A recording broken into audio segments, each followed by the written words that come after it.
Hey, this is Mikey. In this After Effects tutorial, I want to show you 4 ways to make pictures move.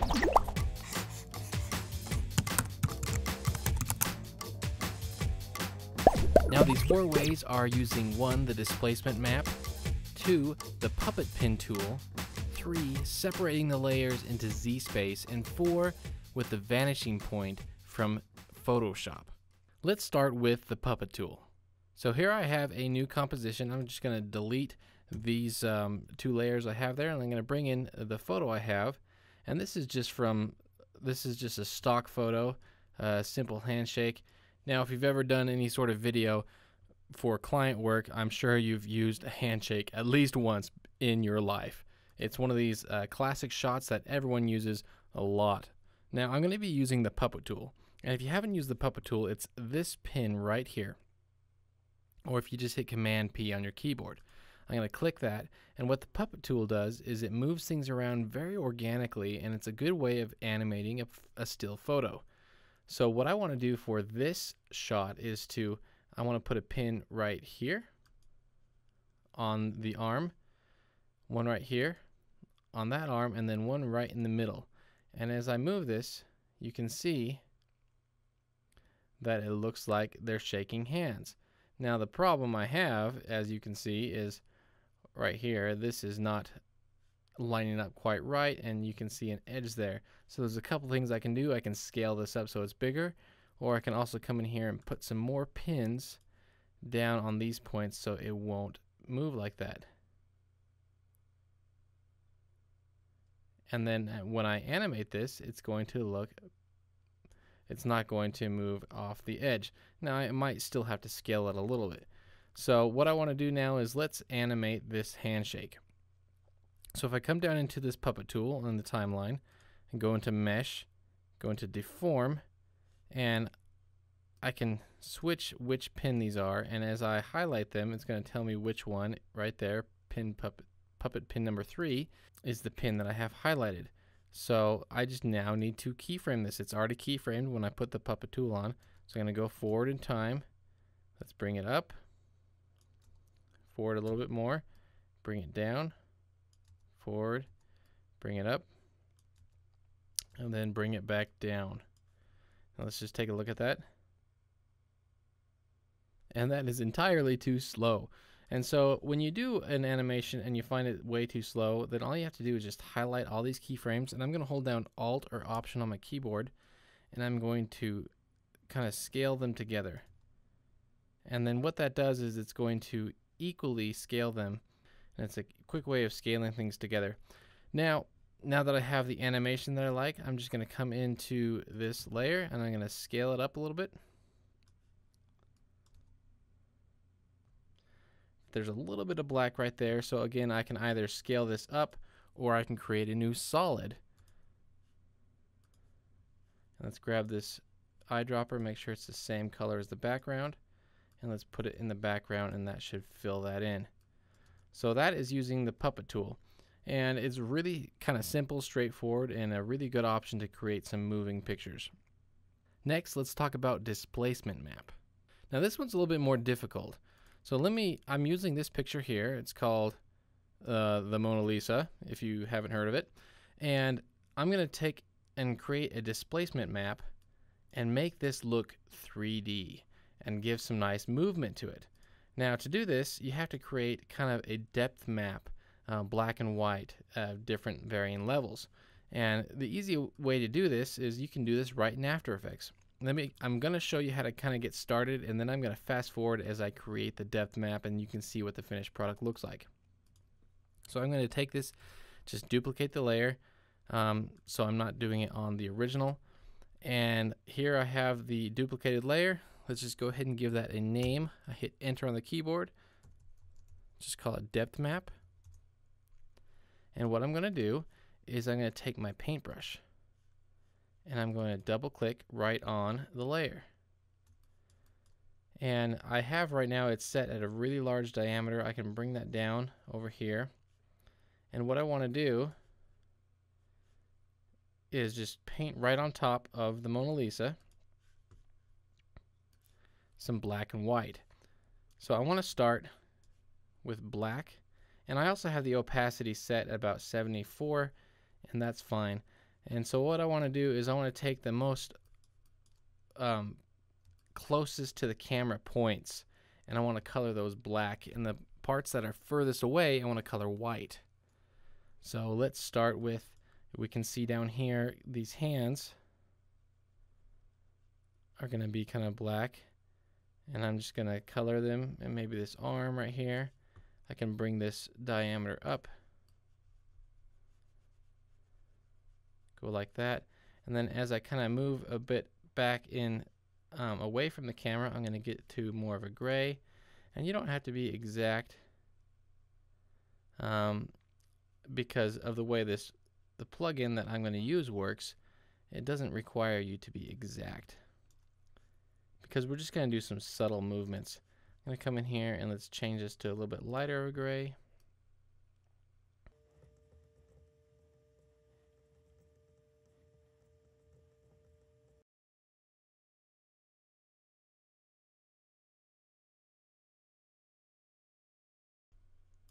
Okay, so I got this painted, and it's looking pretty scary, I can imagine.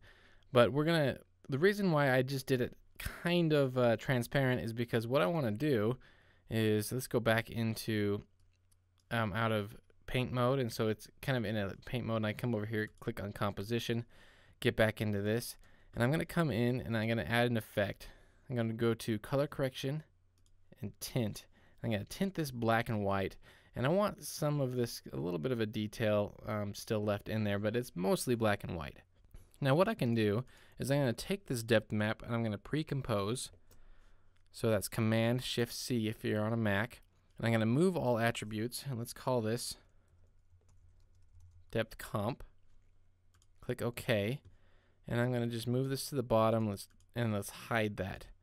Now on my main layer that I'm going to create to look 3D, I'm going to highlight that. I'm going to go to Effect, Distort, Displacement Map.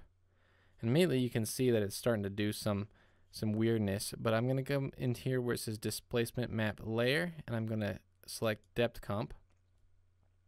And let's take these horizontal and vertical displacement and move it to 0. And you can see as I move, it kind of creates a 3D look. Now it's a little bit extreme. So what I want to do is I want to go in, now I can say, okay, as I do this, the eyes definitely aren't matching up quite right. So what I need to do, let's come back into this depth comp, bring up my paintbrush, make it a little bit darker.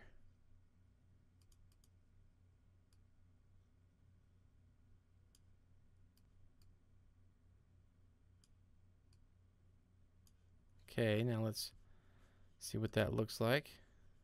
That's gonna fix it right there pretty much. Also, something else I can do is to kind of soften the way that this depth map looks, is I can come in here to this depth map, and I'm going to duplicate that. I'm going to take the bottom layer, I'm going to take off the paint, and this top layer I'm going to set to transparent. And then I can come into the effects, add a blur. Let's just add a fast blur, and I can blur this, and it's going to make everything a little bit more meshy together. I can also adjust the opacity to basically I want a kind of a black and white image where the things that are closer are going to be darker, the things that are further away are going to be lighter. Let's go back into this, and that's starting to look better. And there we go.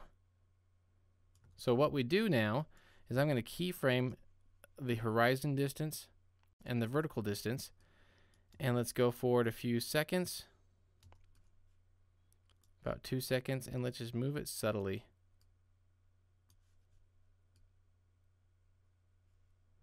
And then maybe go back at the beginning, and let's go kind of backwards. We could go about 4 frames, 4 pixels before it starts to look funny.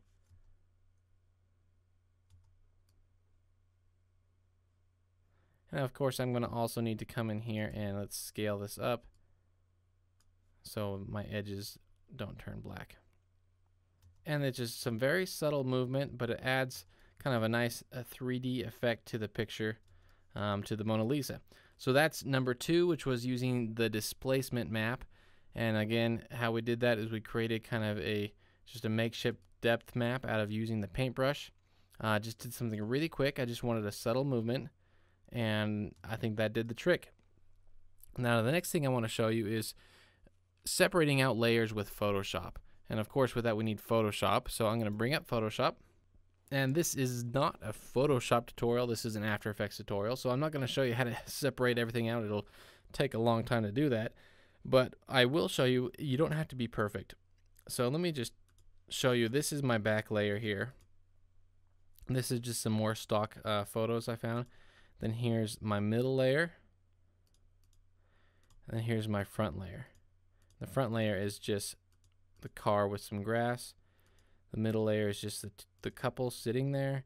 And the back layer, I had to I masked out some of this and copied some of the grass over. Now what I am going to show you, this is just the original photo and I just left that there just in case, but I am going to go in and let's name these layers here. So car, couple, and background.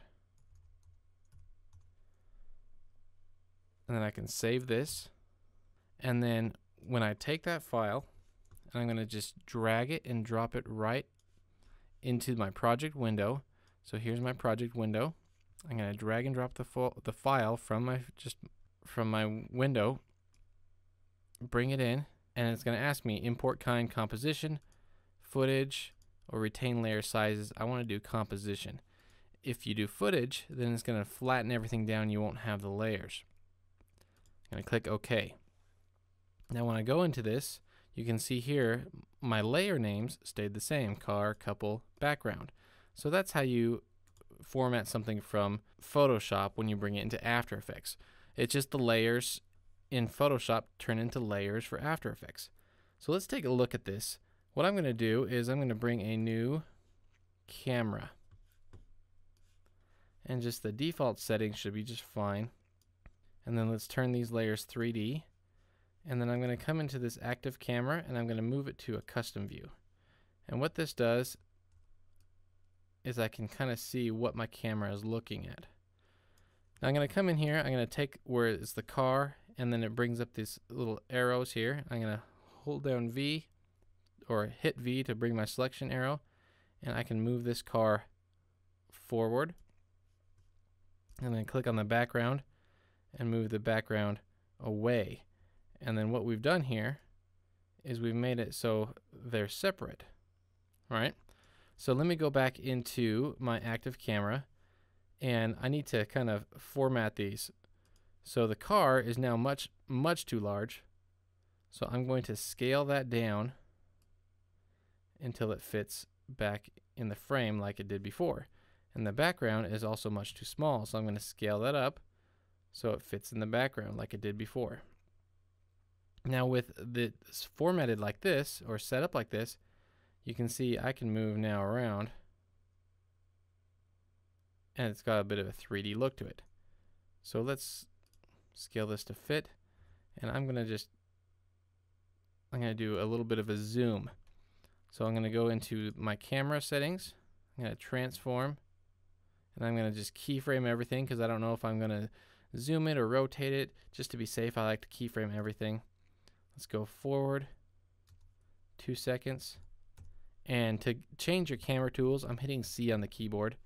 So this one with the arrow on the top and the bottom, it's a dolly forward. And then maybe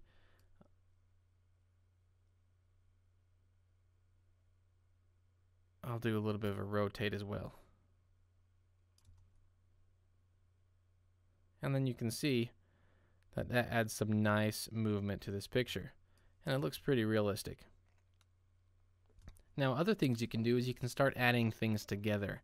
For instance, with this picture, I can take now the couple and let's add some puppet tools, puppet pins just to the couple. So let's pin them really good down here at the bottom. But then what I want to do is I'm adding some pins on their shoulders and ones on the tops of their heads. Then as we move forward, let's have them kind of lean together like they're cuddling up.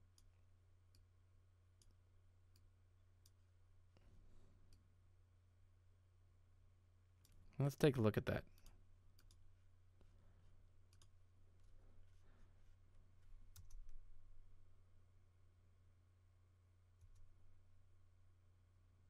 Okay, so that adds some really nice movement to this picture.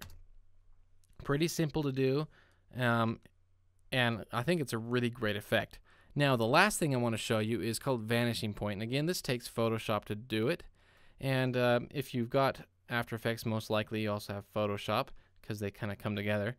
But what I've got here is this big room, and I got it off of Wikipedia Commons, and there's lots of photos on there that are just for everyone to use. And it's a technique called Vanishing Point. And not a lot of people really know this or really teach this technique. And so how you do it is in Photoshop, you click up here to filter and you go to Vanishing Point. And what it is it creates kind of this nice perspective grids that you can create. So I'm going to just click back here in this back corner, and I come up to a place where I know where I can create a nice square. And the thing is if it's not square, see, it's not going to work. See where it's red? That means it doesn't work.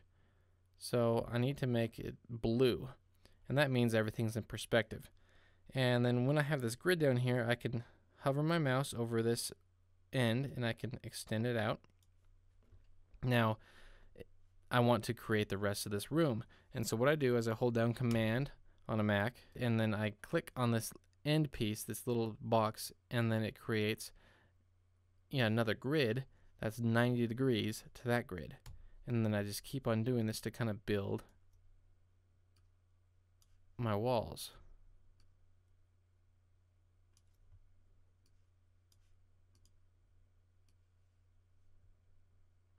And that's really it. I've got just these walls right here.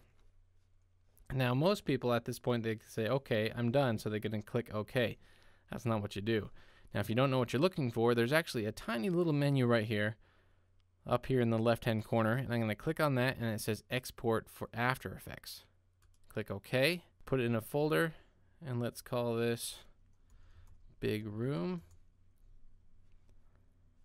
And it's thinking a little bit. Click OK, we're done. Now let's hide Photoshop. Let's come into File, Import, and right there, I don't even know if you even noticed that before, Vanishing Point. Let's click on that, and let's go to and find my file. Click Open, and it's going to bring it right into After Effects as a composition. Now if I double click on this, it's actually a little bit kind of crooked, but don't worry because they've given you some things to work with. Like for instance this parent, if I hit R on my keyboard, it brings up all the rotation values, and I can straighten this out. There's also a camera, and so I can kind of move around, and I can move in and out, and it's really just kind of a cool look. By taking this still photograph and making it into a 3D room, I can kind of create some really nice images here. So those are my 4 ways that I personally like to create moving images from still pictures. So as a quick recap, first we use the puppet tool, as in this example here with the handshake.